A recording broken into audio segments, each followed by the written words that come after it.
बच्चों बहुत बहुत नमस्कार। स्वागत है आपका आज के नए लेक्चर के अंदर में। बच्चों हम लोगों ने पहले लेक्चर के अंदर में केमिकल काइनेटिक्स की बेसिक कॉन्सेप्ट्स को कंप्लीट कर लिया था।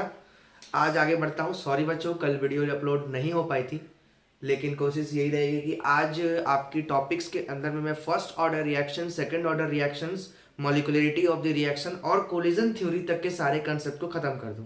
उसके साथ साथ आज के लेक्चर के अंदर में ज़्यादा से ज़्यादा आपको क्वेश्चंस कराए जाएंगे, लेकिन उससे पहले मैं चाहता हूं कि जो जो थ्योरेटिकल पॉइंट्स भी चैप्टर के अंदर में आते हैं उन सारे पॉइंट्स को भी हम जल्दी से जल्दी डिस्कस कर लें, ताकि आपकी इस जर्नी में आसानी मिले। ठीक है बच्चों, तो शुरू करता हूं आज का lecture. Yes, my name is Organoholism Baba, और आज का लेक्चर थोड़ा मजेदार होगा क्योंकि चैप्टर के अंदर में हम स्टार्ट करने जा रहे हैं factors affecting rate of chemical reaction. बच्चों, कल के लेक्चर तक में हम लोगों ने स्टार्टिंग के रेट ऑफ रिएक्शन के बारे में सारी डिस्कशन कर ली थी।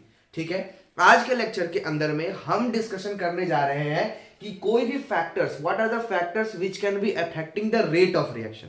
ठीक है ना, कोई भी रिएक्शन कितना तेज होता है या कितना स्लो होता है वो कई तरह के फैक्टर्स पे डिपेंड करता है, और उन्हीं फैक्टर्स को हम समझेंगे और उनकी एनालिसिस करेंगे कि किस प्रकार से कोई भी फैक्टर किसी भी रेट ऑफ रिएक्शन को किस तरह से रखता है। तो बच्चों, सबसे पहले स्टार्ट कर लेते हैं हम लोग, that is called factors affecting rate of reaction.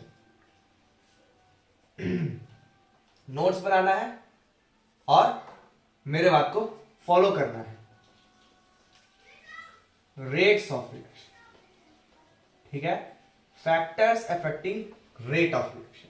बच्चों, फैक्टर्स के अंदर में हमें कौन कौन से फैक्टर्स को स्टडी करना है। जनरली जो हमें पहला फैक्टर याद रखना है और ये है that is the concentration of the reactant. जो सबसे पहला फैक्टर है वो क्या है? Concentration of the reactant. ठीक है ना, कंसंट्रेशन ऑफ रिएक्टेंट। ठीक है, रिएक्टेंट की कंसंट्रेशन पे किस तरह से कोई भी रेट डिपेंड करता है। हाँ भाई, आपने सोचा भी होगा और ऐसा नॉर्मल इंसान सोचता भी है, दैट मीन्स जितना ज्यादा रिएक्शन में रिएक्टेंट का कंटेंट होगा, है ना, जितना ज्यादा हम कंसंट्रेशन ऑफ रिएक्टेंट को रखेंगे, जितना ज्यादा हम कंसंट्रेशन ऑफ रिएक्टेंट को रखेंगे, रेट ऑफ रिएक्शन उतना फास्ट होना चाहिए, क्योंकि उतना ज्यादा मॉलिक्यूल्स जो होंगे वो एक दूसरे से टकराएंगे, और टकराने से क्या होगा? कोलिजन। और कोलिजन से क्या होता है तुम्हारा? That is the conversion of reactant into product. बच्चों, ये बात जो होती है ना, वो सिर्फ और सिर्फ सिंपल रिएक्शंस के अंदर में वैलिड होती है। हर रिएक्शन के अंदर में ऐसा कोई जरूरी नहीं होता है कि कोई भी, मतलब कि हर कंसंट्रेशन के बढ़ाने से, रिएक्टेंट की कंसंट्रेशन के बढ़ाने से कोई भी रेट जो होता है वो बढ़ता है ना। जैसे कि हमने, मतलब कि आपने पढ़ा भी होगा, एक टॉपिक होता है लॉ ऑफ मास एक्शन, है ना। क्या होता है? लॉ ऑफ मास एक्शन, लोमा, है ना। लोमा क्या बोलता है? ये आपने पढ़ा होगा बचपन के अंदर में कि कोई भी रिएक्शन जब लिखी जाती है, that is an A plus A into B plus B से कोई प्रोडक्ट बना। ठीक है, प्रोडक्ट बना, तो अगर हम रेट ऑफ फॉरवर्ड रिएक्शन लिखते थे तो क्या लिखते थे? रेट जो लिखते थे किसी भी रिएक्शन का, वो डायरेक्टली प्रोपोर्शनल होती थी concentration of their reactant and the stoichiometric coefficient. बिल्कुल सही बात है। तो R बराबर में यहां से जब हटाते थे तो एक कांस्टेंट आता था और हम लिखते थे A इंटू B का पावर B। सही है, ये हम लोगों ने पढ़ के रखा है कहां पर? इक्विलिब्रियम चैप्टर के अंदर। जब हमने केमिकल इक्विलिब्रियम पढ़ा था तो हमने बताया था कि कोई भी रिएक्शन का रेट जो होता है वो उसके इनिशियल कंसंट्रेशन पे डिपेंड करता है, और किस पे करता है? तुम्हारे on the raise to their stoichiometric coefficient. किसने दिया था ये पूछा नहीं जाता, बट जान लो, गुलबर्ग एंड वेग। ठीक है ना, गुलबर्ग और वेज नाम के दो साइंटिस्ट थे जिन्होंने ये तुम्हारा क्या किया था? इसे दिया था। Gulberg and the Waage were the two scientist who giving this theory of law of mass action. लेकिन बच्चों, ये लॉ ऑफ मास एक्शन जो होता है ना, this is an only a theoretical concept. ये क्या है? थ्योरेटिकल कांसेप्ट है। हाँ, ये क्या है? थ्योरेटिकल कांसेप्ट है। ठीक है, दूसरी बात ये करते हैं कि ये हर रिएक्शन के लिए एप्लीकेबल नहीं होता है। Not applicable for all reactions. सारे रिएक्शंस के लिए ये रेट लॉ का जो इक्वेशन है वो वैलिड नहीं होता है। ठीक है, तो हम क्या करें सर? तो इसी चीज को समझाने के लिए कोई एक एक्सपेरिमेंटल डेटा हमें चाहिए होता है, और आगे चल के साइंटिस्टों ने एक नया लॉ बनाया जिसका नाम था एक्सपेरिमेंटल रेट लॉ इक्वेशन। ये experimental rate law equation actually में जो भी हम क्या किए, उसको कैसे बनाते थे और पता करते थे कि किस प्रकार से कोई भी रिएक्शन का रेट उसके कंसंट्रेशन पे किस तरह से डिपेंड करता है। जी हाँ, तो इसको कैसे समझना है, देखो ध्यान से। तो एक्सपेरिमेंटल रेट लॉ इक्वेशन क्या होता है ये बात हम लोग समझते हैं।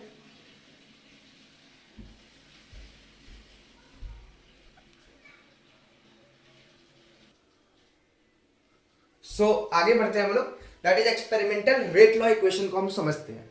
ये एक्सपेरिमेंटल रेट लॉ इक्वेशन क्या होता है और एक्चुअली क्या होता है भाई, ये तो थ्योरेटिकल कंसेप्ट नहीं है, ये पूरी तरह से क्या होगा, एक्सपेरिमेंटल बेस्ड, ठीक है ना।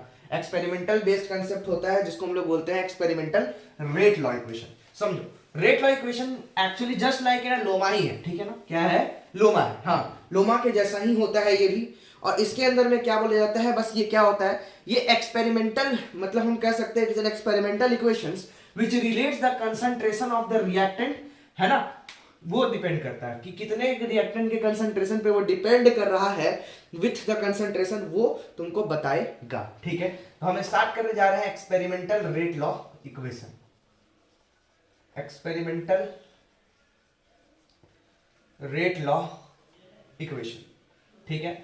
एक्सपेरिमेंटल रेट लॉ इक्वेशन क्या बताता है, ये तुमको बताता है कि मान लो कि एक कोई भी रिएक्शन हुआ, ए प्लस बी से कुछ प्रोडक्ट बना, ठीक है बच्चों।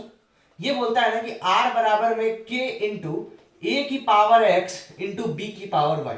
कहने का मतलब क्या है, इस रिएक्शन के अंदर में यहां पर जो तुम्हारा रेट है किसी भी रिएक्शन का, वो क्या होता है, एक्सपेरिमेंटल कोफिशिएंट पे डिपेंड करता है। It is not the stoichiometric coefficient of the reaction, ठीक है। समझ में आ रहा है, यहां पर क्या क्या क्या है वो बता दूं। R यहां पे कहलाता है रेट ऑफ रिएक्शन, ठीक है, कि रिएक्शन का रेट क्या है। K यहां पर क्या बताता है, रेट कांस्टेंट, क्या बताता है, रेट कांस्टेंट बताता है। यहां x और y जो है ये क्या है, एक्सपेरिमेंटल वैल्यू है, क्या है, एक्सपेरिमेंटल वैल्यू, बिल्कुल। और अगर हम बात करते हैं A की और B की तो आप समझ ही रहे हो, क्योंकि वो ब्रैकेट के अंदर रखा गया है, जिसको हम लोग कहते हैं कंसंट्रेशन ऑफ द रिएक्टेंट, ठीक है, कंसंट्रेशन ऑफ द रिएक्टेंट। बच्चों ये जो x जो है, ये अगर हम बोलेंगे तो बोलेंगे rate of reaction with respect to A, मतलब कि ए रिएक्टेंट के हिसाब से जो तुम्हारा रेट ऑफ रिएक्शन होगा रिएक्शन का, वो कहलाएगा x। और y क्या कहलाता है, rate of reaction with respect to b। और अगर हम इस x और y को सम कर देते हैं तो इसी को कहते हैं overall order of reaction, order of reaction, इसी को क्या कह देते हैं बच्चों, ऑर्डर ऑफ रिएक्शन कर देते हैं, ठीक है ना, ओवरऑल ऑर्डर ऑफ रिएक्शन, ठीक है। तो बचपन में क्या आपके सिलेबस के अंदर में पूछा जाता है कि what do you mean by order of reaction. तो order of reaction is nothing but we can define it the sum of the experiments, ठीक है ना, sum of the exponents of the concentrations in a rate law equation is known as order of reaction, ठीक है। ये topic बहुत ज्यादा important है, keep a screenshot, और हम लोग ऑर्डर ऑफ रिएक्शन को पढ़ते हैं। चलिए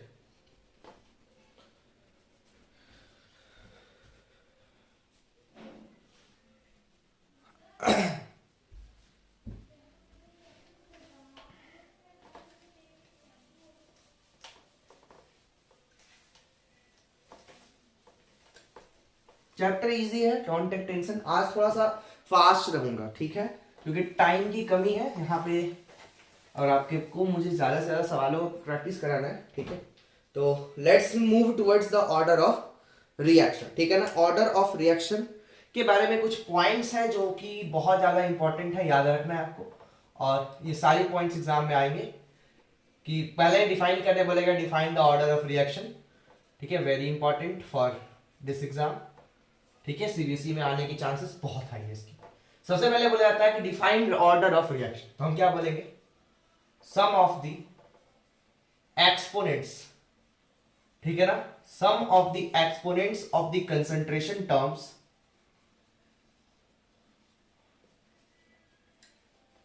in a experimental rate law equation, in a experimental rate law equation, fast लिखने की कोशिश करेंगे साथ साथ, is called order of reaction. उसी को क्या कहा जाता है, ऑर्डर ऑफ रिएक्शन कहा जाता है। कहते हैं बच्चों कि order of reaction is an experimental value, it is a experimental value, ठीक है ना। इसको हम कैलकुलेट नहीं कर सकते, एक्सपेरिमेंट के थ्रू ही आएगा। दूसरा कहते हैं कि ऑर्डर ऑफ रिएक्शन, बहुत इंपॉर्टेंट पॉइंट है, can be positive, negative, integer, fraction, anything. बच्चों ऑर्डर ऑफ रिएक्शन किसी का कोई जरूरी नहीं होता है, कोई भी रिएक्शन फर्स्ट ऑर्डर की ही हो, सेकेंड ऑर्डर की ही हो या थर्ड ऑर्डर की हो। रिएक्शन हाफ ऑर्डर की भी हो सकती है, 3/2 ऑर्डर की हो सकती है, -1 ऑर्डर की भी हो सकती है और +2 ऑर्डर की हो सकती है। ऐसा कोई जरूरी नहीं है कि आपका ओवरऑल ऑर्डर ऑफ रिएक्शन हमेशा पॉजिटिव आए। समझ में आ रहा है? दूसरा हम लोग कह सकते हैं that is order of reaction के बारे में आपको पता चल गया। दूसरा जो सबसे इंपॉर्टेंट होता है, ये बहुत ज्यादा इंपॉर्टेंट है बच्चों एग्जाम के लिए। दूसरा, कभी कभी हमें प्रोपोर्शनलिटी कांस्टेंट, जो रेट कांस्टेंट है, उसके बारे में पूछा जाता है कि जो रेट कांस्टेंट है सर के, ये क्या है सर। बड़ा ही इंपॉर्टेंट टर्म है बच्चों, क्योंकि आगे की जो बहुत सारे रिएक्शंस हम पढ़ने वाले हैं, फर्स्ट ऑर्डर, सेकंड ऑर्डर, उससे एक तुम्हारा बहुत सारा सवाल रेट कांस्टेंट से पूछा जाता है। पहला बात कहेंगे कि रेट कांस्टेंट क्या है, तो ये प्रोपोर्शनलिटी कांस्टेंट क्या है, ये एक प्रोपोर्शनलिटी कांस्टेंट है, ठीक है ना।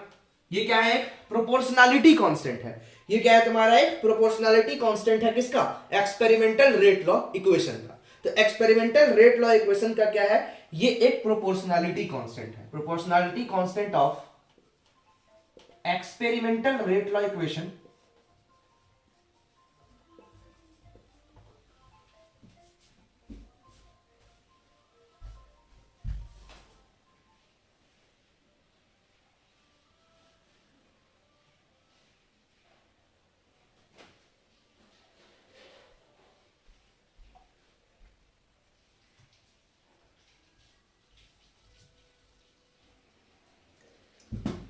सॉरी बच्चों, फोन आ गया था। तो एक्सपेरिमेंटल रेट लॉ क्या है तुम्हारा, is an proportionality constant of the experimental rate law equation.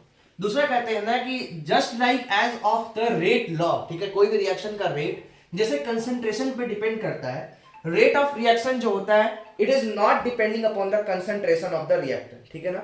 ये रिएक्शन के कंसंट्रेशन पे डिपेंड नहीं करता है, ठीक है। It is not depending upon the concentration of the reaction, ठीक है। ये रिएक्शन के कंसंट्रेशन पे डिपेंड नहीं करता। जी हाँ बच्चों, ये कंसंट्रेशन ऑफ द रिएक्शन पे डिपेंड नहीं करता है।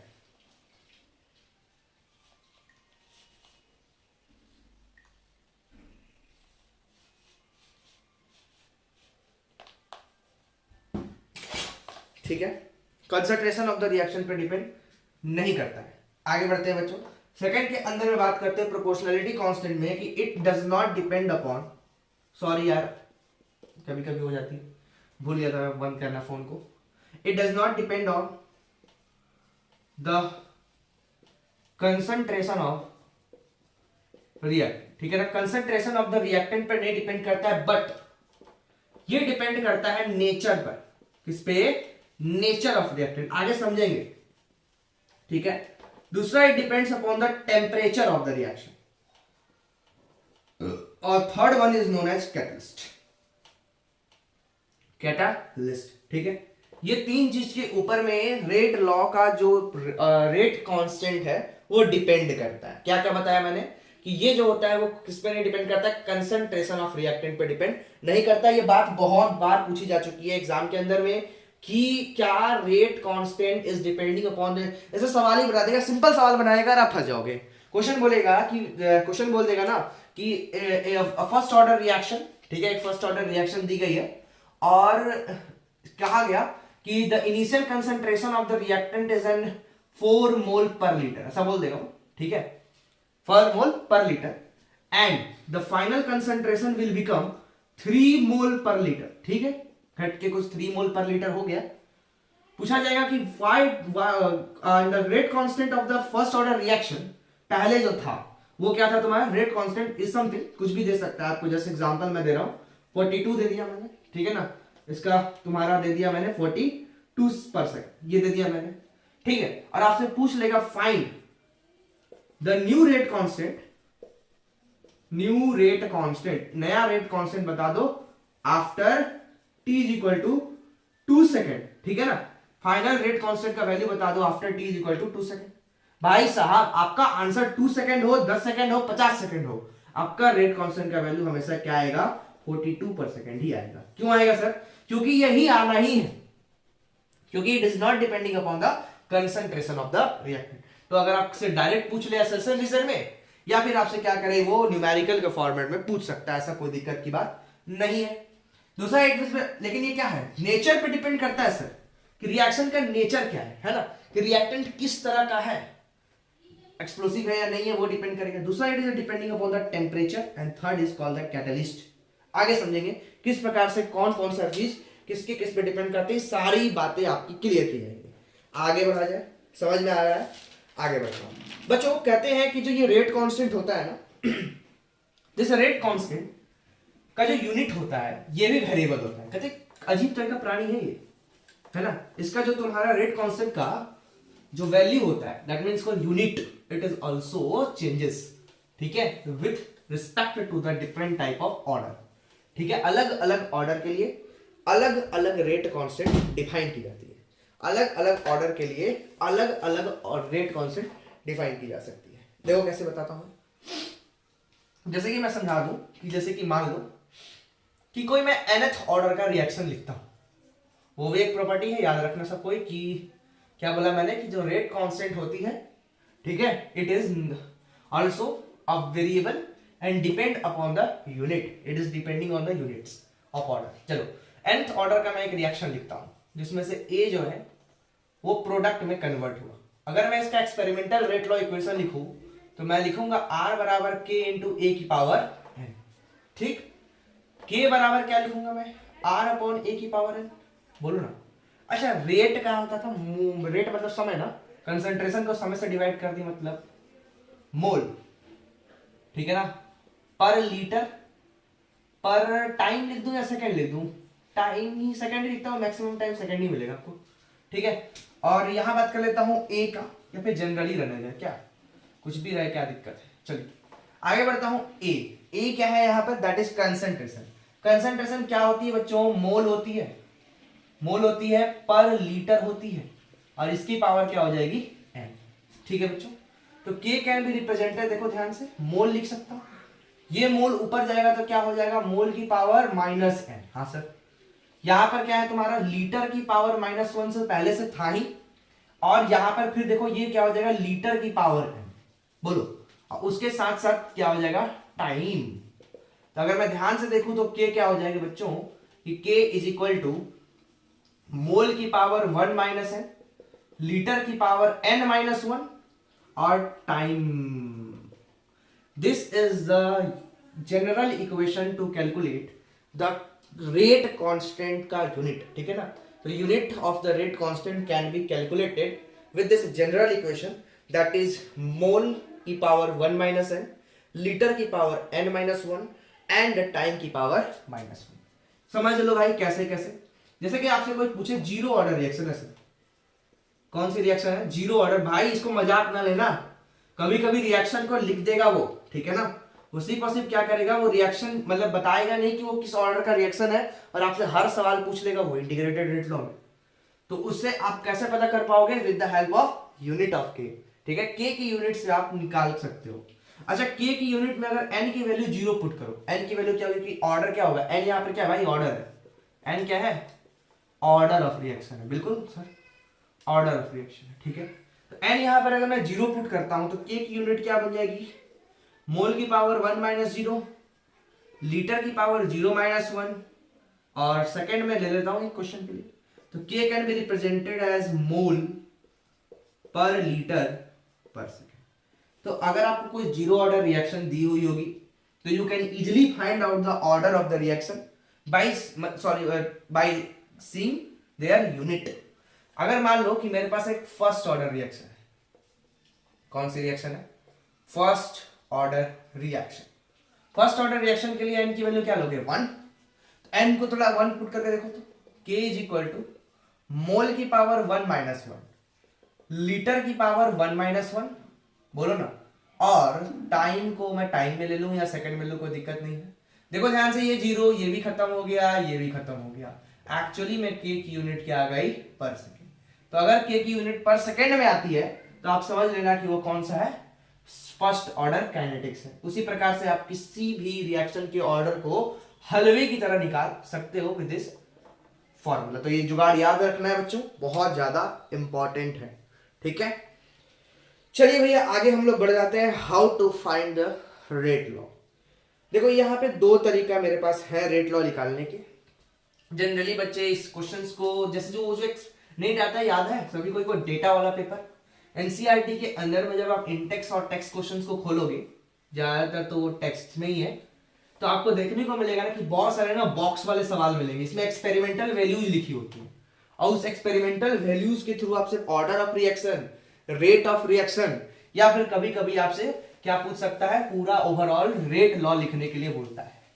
तो बच्चों वैसे सवालों को कैसे टैकल करना है। और दूसरा वो वाला टाइप का क्वेश्चन आता है ना, कि बोल देता है ना कि सिंपल क्वेश्चन आते हैं कि एक फर्स्ट ऑर्डर रिएक्शन है, ठीक है ना, फर्स्ट ऑर्डर रिएक्शन है, उसका रेट कुछ था, ठीक है, कंसंट्रेशन ऑफ ए को हमने डबल कर दिया और कंसंट्रेशन ऑफ बी को छोड़ दिया, ठीक है, तो बता दो कि आगे अब जो रेट होगा उसमें कितना चीज में इंक्रीज होगा, डिक्रीज होगा। इस तरह के क्वेश्चंस आपके एग्जाम्स में पूछे जाते हैं, ठीक है। तो ऐसे सवालों को करने का जो अप्रोच है वो क्या है, जैसे कि एक सवाल ही है, मैं लिखने की कोशिश करता हूं, अगर मुझे एनसीईआरटी बुक के अंदर में वो सवाल अगर मिल जाता तो बेटर होता, लेकिन आई थिंक मेरे पास वो क्वेश्चन है नहीं। सो कोई बात नहीं, तो मैं समझता हूं किस प्रकार से उस क्वेश्चन को सॉल्व किया जाए, अगर मिल जाता है तो मैं उसे कराऊंगा। जैसे मैंने बताना समझ में आया ना, जैसे कि कोई सिंपल सा क्वेश्चन आ जाता है, वो वाला आता है, ठीक है, कोई बात नहीं। खैर हम लोग कुछ बढ़िया सवाल कर लेते हैं इस टॉपिक के ऊपर में, रेट लॉ के संबंध। देखो पहला क्वेश्चन जो जनरल सवाल आपके लल्लू सवाले आते हैं, वो पहला क्वेश्चन नंबर 1 में लिखता हूं। क्वेश्चन आएगा calculate the overall order of reaction, ठीक है, रिएक्शन का ऑर्डर बता दो। पहला है R बराबर में K इंटू N2O5 की कंसंट्रेशन 3 इंटू NO2 की पावर -1। दूसरा R बराबर K इंटू NH3 की पावर 0 इंटू, और यहां पे लिख सकता हूं मैं H2 की पावर 2, ठीक है। थर्ड आ गया R बराबर में K इंटू, ठीक है, H2O2 की पावर 2 इंटू O2 की पावर -1। तो बता सकते हो क्या आप इस क्वेश्चन के अंदर में कि ओवरऑल ऑर्डर ऑफ रिएक्शन क्या है। तो ये सवाल सबसे ज्यादा लल्लू क्वेश्चन के अंदर में आता है ना, आप बता सकते हो, बहुत आसान है, कोई टफ तो है नहीं इसके अंदर में। देख सकते हैं ओवरऑल ऑर्डर लिखना है तो जो भी कोफिशिएंट होता है उसको ऐड कर दीजिएगा, तो 3 - 1 आ गया 2, सेकंड ऑर्डर की रिएक्शन है, सेकंड ऑर्डर की रिएक्शन है ये, ठीक है। आपसे यूनिट भी पूछ सकता है, इतना ही करके यूनिट नहीं बता दोगे सर सेकंड ऑर्डर की यूनिट है, तो हम लोग इक्वेशन जानते हैं, मोल की पावर L 1 - n, लीटर की पावर n-1 और सेकंड है ना, तो यहां से जो हम लोग लिखेंगे सर तो ये आ जाएगा मोल पर लीटर पर सेकंड। ठीक उसी प्रकार से अगर हम लोग देखें इस वाले का, इसका क्या हो जाएगा, थर्ड ऑर्डर है, क्या थर्ड ऑर्डर का भी आप निकाल सकते हो, हाँ सर, ये आपका कौन सा ऑर्डर हो जाएगा, 2 - 1 फर्स्ट ऑर्डर की रिएक्शन है सर, फर्स्ट ऑर्डर की रिएक्शन है, फर्स्ट ऑर्डर की रिएक्शन है सर, और इसकी के जो होगी वो क्या होगी, पर सेकंड होगी। तो ये आपको याद होना चाहिए भाई, यूनिट्स याद करो, बहुत इंपॉर्टेंट है ये, दो तीन यूनिट्स क्यों इंपॉर्टेंट है, तो इसकी आपको फील आगे पता चलेगी कि how why this questions are very much important, ठीक है। तो समझते हैं इस बात को। जनरली देखा जाए तो एक मैं समझाता हूं कि इस प्रकार से आप इनिशियल रेट डेटा से किस तरह से क्वेश्चंस कर सकते हैं। क्वेश्चन ये बोला जाएगा, ठीक है ना, कि मान लो कि ए जो है वो पी में कन्वर्ट हो रहा है, क्या हो रहा है, ए जो है वो पी के अंदर में कन्वर्ट हो रहा है, ठीक है। अगर मैं इसका रेट ना लिखूं और लिख दिया ये कि एक nth ऑर्डर का रिएक्शन है, ठीक है, एक nth ऑर्डर का ये रिएक्शन है और इसके अंदर में ए जो है वो पी के अंदर में कन्वर्ट हो रहा है, तो अगर मैं इसका रेट लॉ इक्वेशन लिखता हूं तो मैं क्या लिखूंगा, आर बराबर में के इंटू ए की पावर 10, सही है सर, आर बराबर में के इंटू ए की पावर एन में लिखूंगा, ठीक है। चलो शुरुआत में बोला ना कि सर कि जब पहले जो था ना इसकी ए की जो कंसंट्रेशन थी ना वो A1 थी, तो उस समय जो रेट था वो R1 था, R1 बराबर में K इंटू A1 की पावर n, ठीक है। और सर जब A की जो वैल्यू है वो A2 हो गई तो रेट R2 हो गया, R2 is equal to K into A2 की पावर n, ठीक है। तो इससे क्या करता है ना कि आपको कोई कंसंट्रेशन चेंज करने दिखा दे या कुछ निकालने बता दे, आप लिख सकते हो क्या, R1 by R2 is equal to A1 by A2 की पावर n। तो यहां से तीन चीज आप निकाल सकते हो। कभी क्या करेगा, वही मैं जो बोल रहा था, बोल दिया ना कि इनिशियल कंसंट्रेशन को मैंने स्टार्टिंग वाले से क्या कर दिया, दुगुना कर दिया, है ना, इनिशियल कंसंट्रेशन को डबल कर दिया, ऑर्डर ऑफ द रिएक्शन कुछ फर्स्ट है तो बता दो कि रेट वेट क्या चेंज आएगा। क्या आप इस सवाल नहीं कर सकते हो, कर सकते हो। अगर मेरे पास क्वेश्चन प्रैक्टिस के सेशन के अंदर में वो सवाल मिलेंगे, मैं भूल गया उसे नोट करना, इसलिए मुझे अभी याद आ रहा है ये वाला सवाल कैसे किया जाता है, ठीक है। लेकिन फिर भी अगर मेरे को वो मिलता है तो मैं ज़रूर कराने की कोशिश करूँगा, इसमें कोई दिक्कत वाली बात नहीं है, ठीक है।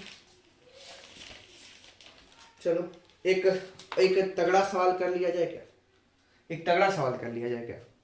थोड़ा सा तुम्हारा ही एनसीईआरटी का पेपर के अंदर का पेपर है, क्वेश्चन जो है वो बच्चों वहां का है, दैट इज 4.10 जो क्वेश्चन नंबर है ना वो वाला है। यहाँ पे मैं आपको एक्सपेरिमेंटल रेट लॉ इक्वेशन निकालने दिखाऊंगा, किस प्रकार से आप एक्सपेरिमेंटल रेट लॉ, ऐसे ये पेपर में आएगा नहीं क्योंकि बहुत ज्यादा एक्चुअली जो क्वेश्चन था ना क्रिटिकल हो गया था बहुत ज्यादा, ठीक है। मुझे बढ़िया लगा समझाने के लिए, कुछ बातें थी उसमें जो मुझे बताना है, तो मैं सवाल लिख रहा हूँ, आप लोग नोट करना, ठीक है। मैं तो लिख के आया हूँ उस सवाल को क्योंकि मुझे याद नहीं है, ठीक है बच्चों। लिखा हुआ है कि in a reaction between the A and B, in a reaction between A and B, ठीक है ना, ए और बी के बीच में रिएक्शन होता है। The initial rate of the reaction, the initial rate of the reaction, ठीक है, initial rate of the reaction को हम आर नॉट बोलते हैं, ठीक है।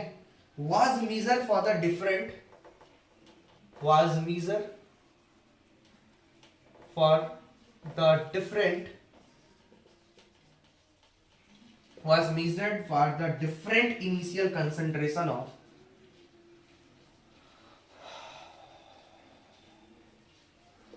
A and B, ठीक है, was different initial concentration of A and B as given below, H, ये वाला आप लोग बहुत ज्यादा देखे होंगे, ये सवाल आपके पेपर में बहुत आता है बच्चों, है ना। जब आप सीबीएसई की क्वेश्चन बैंक को उठा के देखोगे तो ये सवाल भरे पड़े होंगे, भरे पड़े होंगे ये वाले, है ना। इसमें क्या करता है ना, वो एक डेटा देता है और इस डेटा के मेथड के थ्रू आप क्या करते हो, वैल्यूज कैलकुलेट करते हो। बहुत लोगों ने ये किया होगा और सभी को कोई ट्रिक्स पते होंगे, फिर भी एक बार बता दो। यहाँ ए लिखता हूं, कंसंट्रेशन आपका मोल पर लीटर में ही है, यहाँ बी लिखता हूं, उसकी कंसंट्रेशन मोल पर लीटर में ही है, और यहाँ पे मैं आर नॉट लिखता हूं जिसकी यूनिट मोल पर लीटर पर सेकंड में ही है, ठीक है बच्चों। मैं लिख रहा हूं, तीन ऑब्जर्वेशंस हैं, ये दो ऑब्जर्वेशंस ही हैं भाई साहब, इनकी तो थ्योरी खराब है, नहीं तीन है। वही मैंने सोचा कि भाई दो ऑब्जर्वेशंस के अंदर में कोई प्रैक्टिकल क्या करेगा। 0.20, 0.20, 0.40, यहां दे रखा है 0.30, 0.10, 0.05, ठीक है। यहां दे रखा होगा तुम्हारा दैट इज 5.07 इंटू 10 की पावर -5, बोल के लिख रहा हूं अगर नहीं दिख रहा होगा तो 5.07 इंटू 10 की पावर -5, और यहां दे रखा है 1.43 इंटू 10 की पावर -4। आपसे पूछा है कि what is the order of the reaction, ठीक है। ऑर्डर ऑफ द रिएक्शन आप कैलकुलेट कर दो, what is the order of reaction with respect to A and B, ठीक है ना। दोनों ए और बी के रिस्पेक्ट में आप ऑर्डर ऑफ द रिएक्शन को कैलकुलेट कर दो। बच्चों कैसे करेंगे, pause the video, solve the question, ठीक है। आपके पास 2 मिनट देता हूं, 2 मिनट के अंदर इस सवाल को करो क्योंकि इसके अंदर में कैलकुलेशंस है, और उसके बाद से मैं इसका आंसर आपको बताता हूं, ठीक है। तो 1, 2 एंड 3। देखो बच्चों, ये सवाल को करने का तरीका क्या होता है, इन सवालों को करने का क्या तरीका है उसे समझो भैया। इसमें क्या करना होता है कि हमें 3 जैसे तुम्हारे इक्वेशंस दिए हैं, इस जो एक्सपेरिमेंटल वैल्यू है उसको एक रेट लॉ के अंदर में सजा के लिख दो, ठीक है सर। मैं लिख देता हूं, पहला वाला मैं लिखता हूं दैट इज 5.07 इंटू 10 की पावर -5 इज इक्वल टू के इंटू, ठीक है, 0.30, ए की कंसंट्रेशन है, 0.20 है, 0.20 की पावर x इंटू 0.30 की पावर y, ठीक है। इसको इक्वेशन नंबर 1 माना मैंने। वैसे ही मैंने लिखा दैट इज 5.07 इंटू 10 की पावर -5 इज इक्वल टू के इंटू 0.20 की पावर एक्स इंटू 0.10 की पावर वाई। इसको मैंने सेकेंड इक्वेशन माना। और थर्ड मैंने लिखा 1.43 इंटू 10 की पावर -4 इज इक्वल टू के इंटू 0.4 की पावर एक्स इंटू 0.5 की पावर वाई। ठीक है, ये तीन इक्वेशंस मैंने लिख दिए। हाँ सर, आपने एक्सपेरिमेंटल रेट लॉ इक्वेशन निकाल दिया। अब देखो ध्यान से, कभी भी जो भी एक्सपेरिमेंटल डेटा दिया होता है उसके अंदर में देखना कि दो कोई एक वैल्यू होगा ना जो पक्का सेम होगा, वो कट रहा होगा। ऐसा कोई वैल्यू दिख रहा है जिसके अंदर में यार दो सेम हो और वो कट रहे हो? मुझे तो नहीं दिख रहा यार कहीं पे भी। ऐसा तो कहीं दिख नहीं रहा ना, ऐसा तो कहीं दिख नहीं रहा है, मुझे भी नहीं दिख रहा सर। अब क्या करा जाए? कुछ वैल्यूज छोड़े हैं क्या? नहीं नहीं नहीं, एक मिनट, दिख रहा है क्या? हाँ दिख रहा है सर।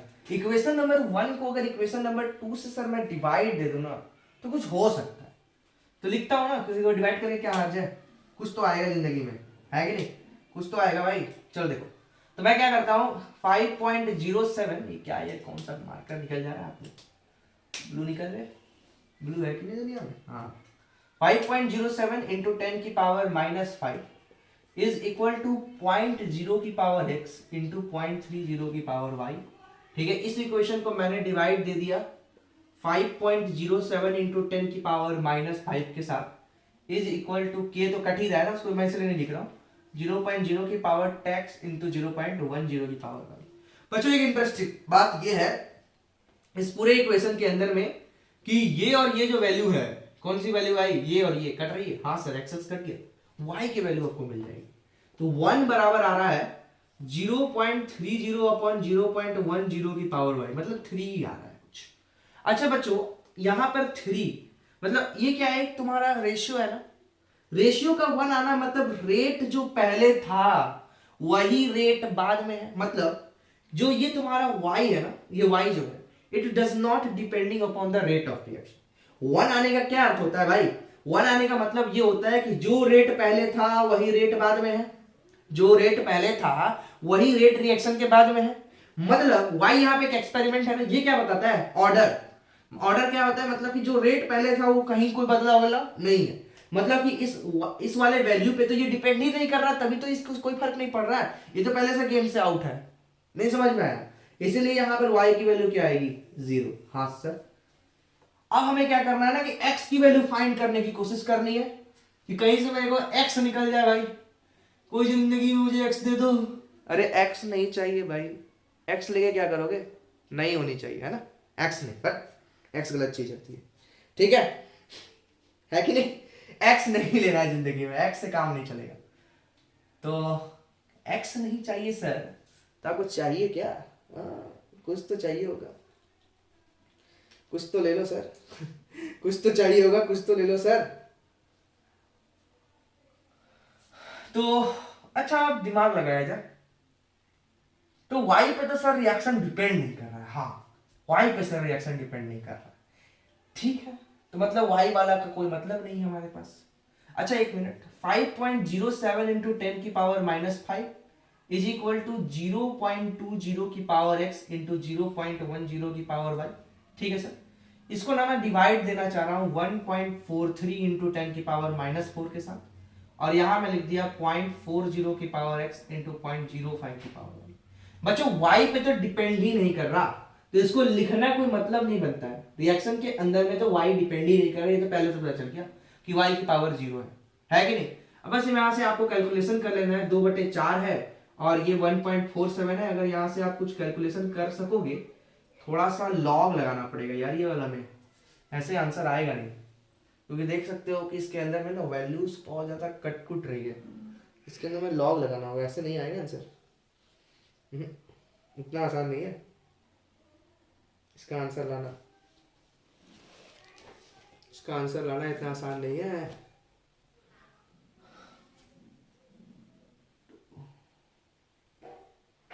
क्या किया जाए इसका आंसर आ जाए? ऊपर नीचे करना पड़ेगा, थोड़ा सा एक एरर हो रहा है लग रहा है, इसके अंदर में कुछ एरर है क्या? अगर मैं इसको उल्टा लिखता ना तो ज्यादा बेटर होता है, क्योंकि अगर मैं इसको इधर लिखूंगा ना ऐसे तो कुछ फायदा होगा, जैसे कि यहाँ पर 2 आ जाएगा, 2 की पावर x और ये आई थिंक 0.28 आएगा, तो इसको मैं 0.5 की जगह 2.8 लिख सकता हूँ। 2.8 लिख सकता हूँ। थोड़ा लॉग ले लो, तो दोनों तरफ लॉग ले लो। Log 2.8 is equal to x log 2। Log 2.8 is equal to x into log 2, है ना। लॉग 2, लॉग 2.8 का वैल्यू कुछ लगभग, जैसे कि लॉग 2 क्या होता है, देखो लॉग 2 की वैल्यू होती है 0.3 और log 3 की वैल्यू होती है 0.47, तो इसके कुछ बीच में आ जाएगा। लेट्स कितना आना चाहिए, log 2.8 है और उधर तुम्हारा ये है, ठीक है। तो ओवरऑल जो x की वैल्यू होनी चाहिए वो क्या होनी चाहिए, log 2.8 अपॉन log 2, लगभग ये वैल्यू कितना आना चाहिए, 1.5 के लगभग में, 1.5 के लगभग में, है ना, 1.5 के लगभग में आना चाहिए, 1.5 के लगभग में, है ना। करके देखो, इसको मैंने 1.5 कर दिया, 0.3 यहाँ हो सकता है और ऊपर वाला जो होगा 1.4 कुछ आ रहा है, लेकिन x का वैल्यू 1.5 आएगा, मतलब x जो होगा ना वो वही 1.5 के बीच में आएगा। इतना लंबा कैलकुलेशन आपके एग्जाम में आएगा नहीं, लेकिन एक तरह से बता रहा हूँ कि किस प्रोसेस को कर रहा हूँ मैं।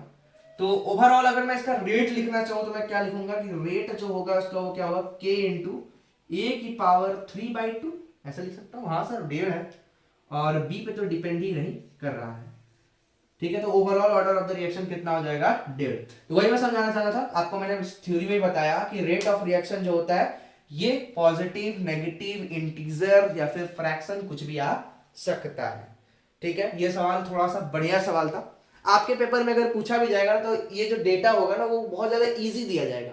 ये एनसीईआरटी का सवाल था, तो पता ही है एनसीईआरटी के जो डेटास होते हैं वो है पक्का एक्सपेरिमेंटल होते हैं और ये सारे के सारे थोड़े टफ हो जाते हैं कैलकुलेशन के लिए, है कि नहीं। तो आपके यहाँ इतना टफ सवाल आने का चांसेस नेग्लिजिबल ही है, बहुत इजी आएगा, कभी भी आएगा तो। अब पेपर में आएगा तो इतना छोड़ भी दोगे तो क्या आधा नंबर कटेगा, और क्या बोलूँ मैं, लेकिन आना नहीं चाहिए मेरे हिसाब से। चलिए इसको नोट कीजिए, आगे बढ़ते हैं हम लोग नेक्स्ट सवाल के लिए, ठीक है।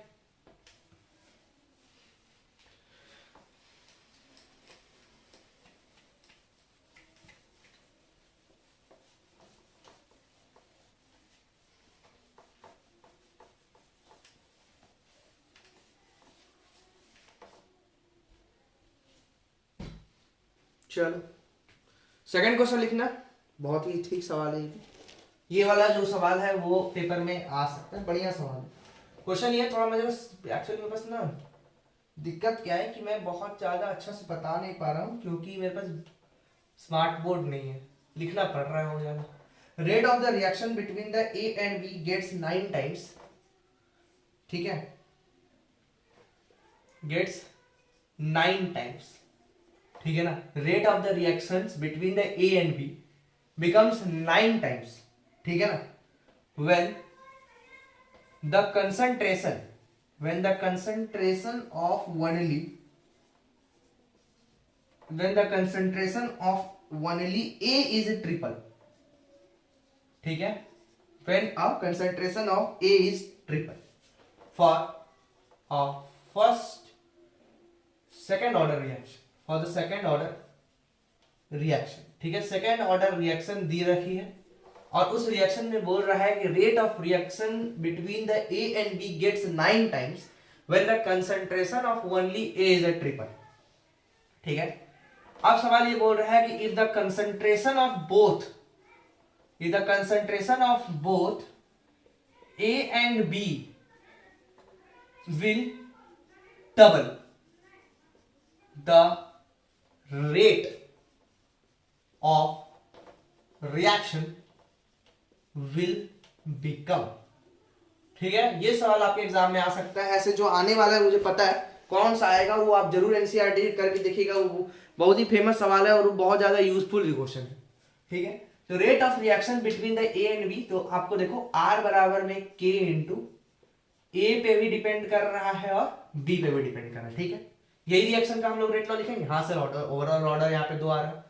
क्वेश्चन बोल रहा है कि rate of the reaction between the A and B get 9 times when the concentration of only A is triple. Reaction का कंसंट्रेशन 9 टाइम्स हो जाता है जब ए की कंसंट्रेशन को हम क्या कर देते हैं, ट्रिपल कर देते हैं। सही है सर, ठीक है।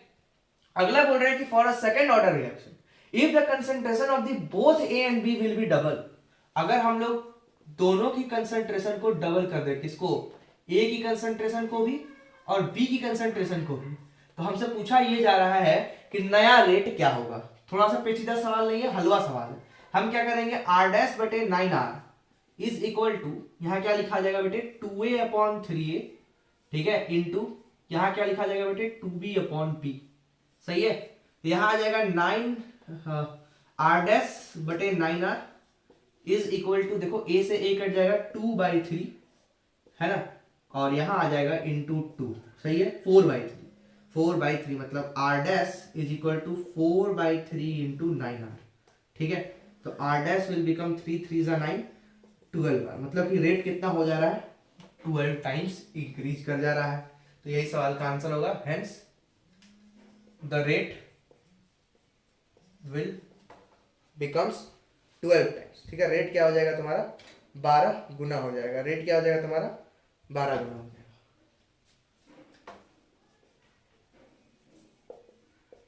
जाएगा। रेट विल बिकम 12 टाइम्स, ठीक है, रेट कितना हो जाएगा 12 टाइम्स हो जाएगा। क्लियर, समझ में आ रहा है बच्चों, आगे बढ़े, चल।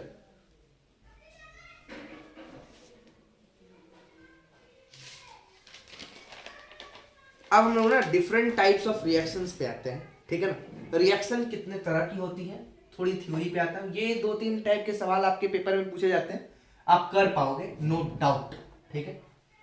वीडियो को पॉज कर लें, इसको और नोट कर लें, चलिए।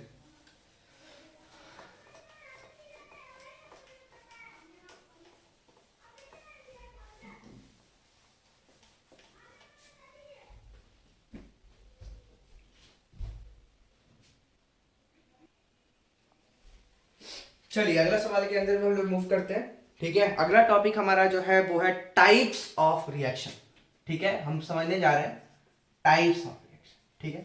रिएक्शन के कितने प्रकार होते हैं, क्या होते हैं, प्रकार, अच्छा प्रकार सर कैसी कुछ दिखाइएगा। पहला प्रकार होता है जिसको बोलते हैं एलिमेंट्री रिएक्शन। कौन सा रिएक्शन, एलिमेंट्री, एलिमेंट्री स्कूल खुले थे सर, एलिमेंट्री रिएक्शन भी होता है, हाँ सर एलिमेंट्री रिएक्शन होता है।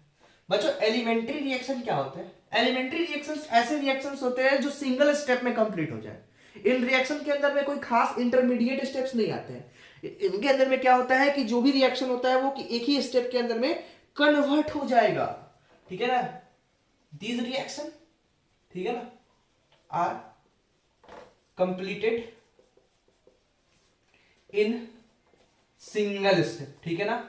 मुझे नहीं पता सर, आज हमारा पेपर लंबा जाने वाला है, 1.5 घंटे को टोटल वीडियो बनने वाला है, ठीक है। इसलिए पेशेंस के साथ देखना, मन ना करे तो वीडियो को रिकॉर्ड मतलब कि बार बार पॉज करके देखना, लेकिन कोशिश ये करो कि कंसिस्टेंसी के साथ करो। लास्ट का समय तो लगेगा, ठीक है, बढ़िया पढ़ना है तो समय तो लगेगा, ठीक है। एग्जाम्पल देख लो भैया, जैसे H2 + Cl2 है ना, मिलकर 2HCl बनाता है। इसके अंदर में और क्या है, एक ही बार में रिएक्टेंट आते हैं और प्रोडक्ट में कन्वर्ट कर जाते हैं।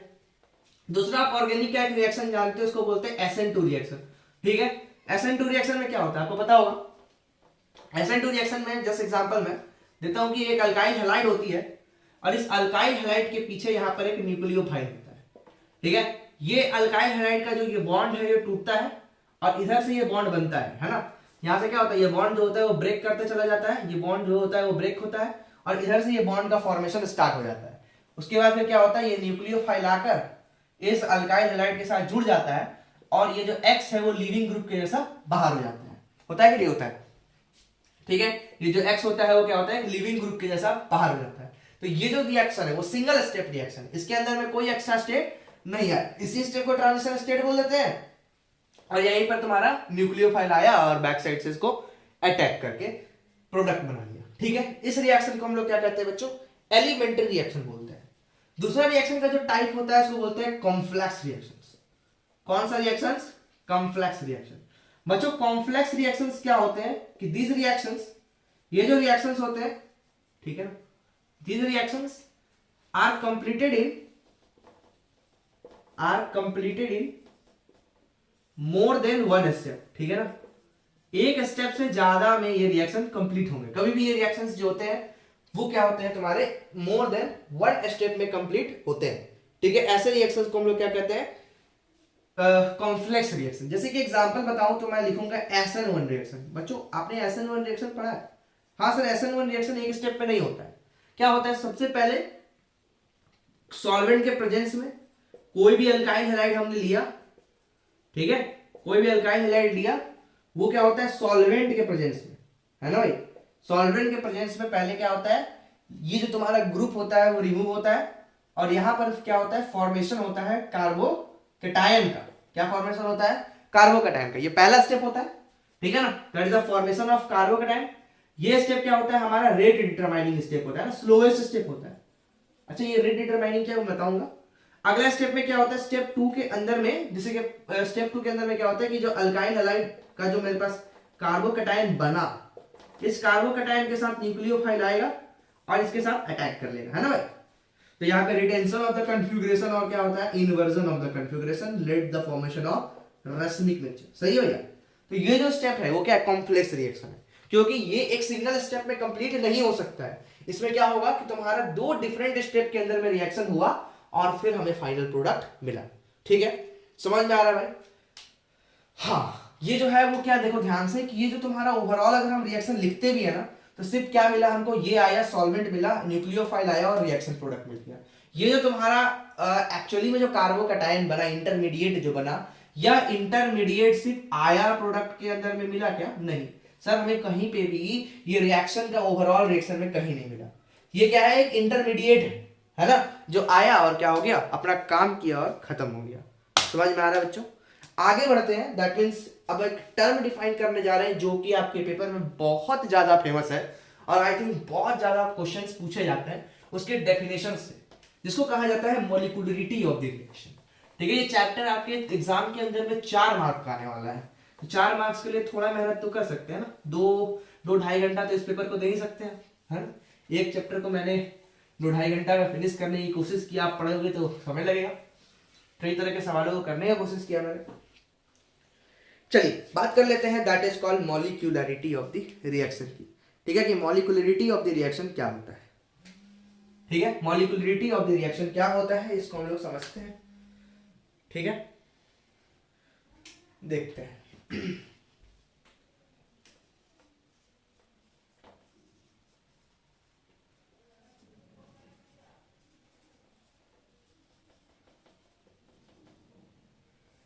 ठीक है, molecularity of the reaction, what do you mean bye molecularity of the reaction.